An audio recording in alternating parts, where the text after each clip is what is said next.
Applaudis chaque soir au plus fort de la pandémie du Covid-19, les personnels soignants sont de retour dans la rue. À Montpellier, la journée de manifestation nationale a démarré en début de matinée devant l'hôpital Saint-Éloi, au nord de la ville. Les personnels étaient nombreux à avoir répondu à l'appel des syndicats. Au cœur des revendications, des moyens et la reconnaissance du travail accompli.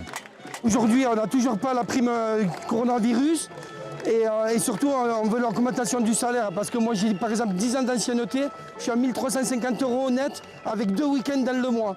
À l'hôpital, le métier d'ambulancier est classé avec les ouvriers, avec les jardiniers, donc maladie professionnelle, tout ça, on n'est même pas sûr de l'obtenir.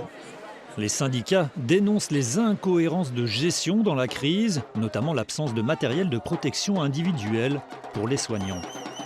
Nous n'avons pas eu le matériel nécessaire, que ce soit de matériel de réanimation, que ce soit des produits anesthésiants, des masques, des blouses, des gants. Aucune anticipation n'a été faite et aujourd'hui, la seule réponse, ce sont des promesses ou bien une prime qui sème la colère des agents, puisque cette prime est inégalitaire. Une prime versée à certains, pas à d'autres, alors que l'ensemble des services a participé à l'effort. Les syndicats revendiquent une réforme en profondeur. Il faut arrêter que la santé ou l'hôpital public, la santé de nos concitoyens, soit gérée par des technocrates à 800 bornes à Paris dans les bureaux feutrés de la République. Ça, c'est plus possible. Il faut que les soignants reprennent la main aussi et leur mot à dire. Je veux dire, on ne peut plus fonctionner comme ça. C'est-à-dire uniquement en traitant la santé comme une marchandise.